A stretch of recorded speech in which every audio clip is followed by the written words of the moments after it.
Hi, welcome to my channel. So today I'm going to be showing you how to make these flower shadow boxes. These are the perfect gift, especially around the holidays coming up. They do not take that much time to make and they are very easy for beginners. Let's get started. These are the items you will need. So this is the Cricut machine. Any Cricut machine will work for this project if you have an Air or a Maker. Today I'll be using my Maker, which is a little dusty, but it's okay. You will also need the mat for the Cricut. Tweezers, I love to use the reversible tweezers for my flowers. We'll need a hot glue gun and glue sticks, cardstock paper. This is the brand, the Recollections. I get this from Michael's. We are going to be using black today for the flowers. Acrylic paint and a shadow box.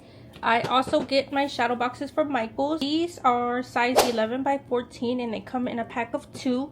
They also have different sizes like 8 by 10, 11 by 14, 12 by 12, and the biggest size that I've used for flower boxes are 16 by 30. The first thing you're going to do is remove your little side covers and open up the shadow box.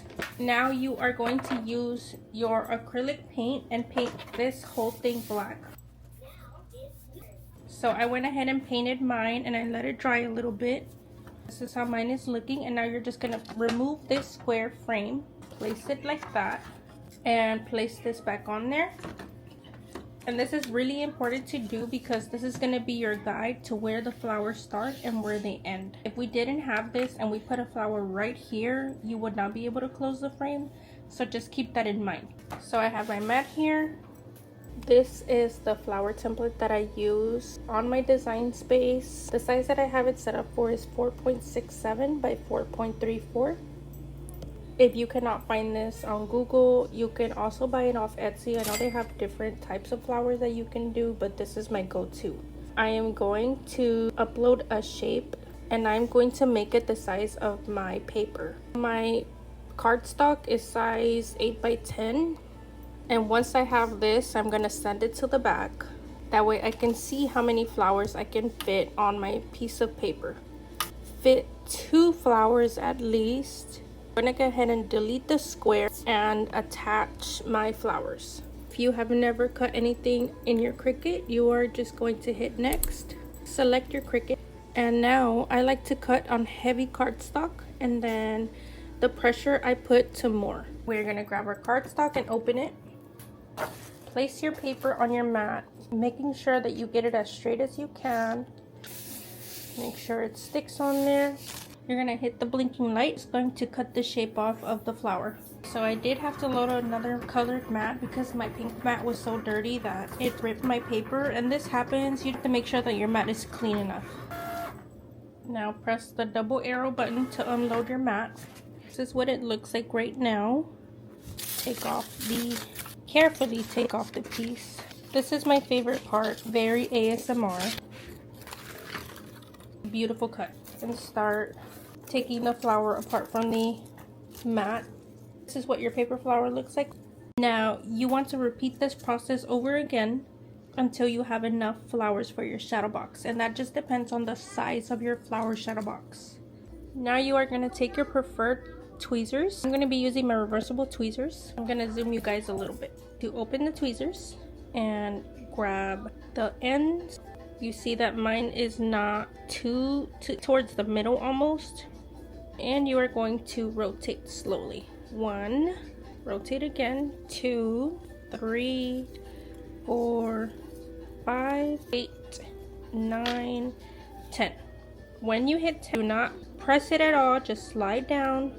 Remove your tweezers, hold this little roll that you already have, and just continue rolling with your fingers. I am trying to show you all the angles that I can get. I'm holding the flower mainly with my 2 fingers, but also rolling with my thumb on the other hand. Keep rolling. And the reason why I do this is to not have such tight flowers. Now, with you holding your flower, crease this circle part up here a little bit and start letting go of your flower just a little bit so it can open up. I like to tap a little bit with my fingers and it's opening up a little bit. This is a good size for me. So I'm going to go ahead and place a little bit of glue on my flower. You can place the glue towards the circle. This is my preferred way of doing it. Put a little bit of glue right there and shut. And hold for a little bit. Clean off the glue, making sure that the glue is securing. Now when you don't feel the glue hot, you can let go and it's your first rolled flower. I'm gonna show you again, but a little bit faster.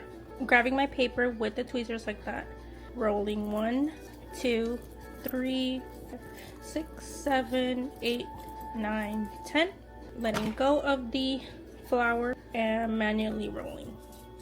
Remember, this is not a race. Take your time. I have been doing this for a couple years, so I already know how to do it quickly. Start opening up your flower. Put some glue on the circle and hold. There you go. Like I said, repeat this until you have your desired amount of flowers that you want for your shadow box. I brought my shadow box, and this is important because I've done this mistake before. Make sure that you are putting your flowers where they go and not the opposite direction. So when you hang this picture frame, it'll go this way, not the other way. Do not glue anything. This is just to see how many flowers you need. I have a long way to go, so I'll catch up with you guys as soon as I finish rolling and cutting my flowers. Before I continue, I do want to mention the size of your flower might not exactly be my size, simply because we might roll a little bit different. I have a looser tension when I let my flower go, so I know the sizes are always going to be almost the same. If you're a beginner and you are learning, your flowers might be very tight, which is also okay. They still look pretty. Again, it's just your preference. I like looser flowers. So I am at my last flower, and you can see if I group them together close, there's a gap, and you don't want the gap. So what I'm going to do is space out my flowers a little bit of a gap, just like that. And this is why it's important not to glue anything down, so you can still move whatever you want.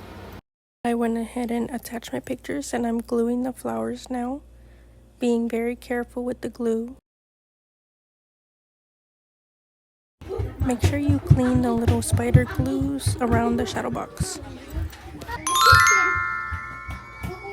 So this is the final product. I covered their pictures just for privacy, but I want you guys to see the flowers. Thank you guys for watching. If you guys want more tutorials, make sure to subscribe. Follow me on TikTok as well. I post shorter tutorials there. Bye. My love is mine.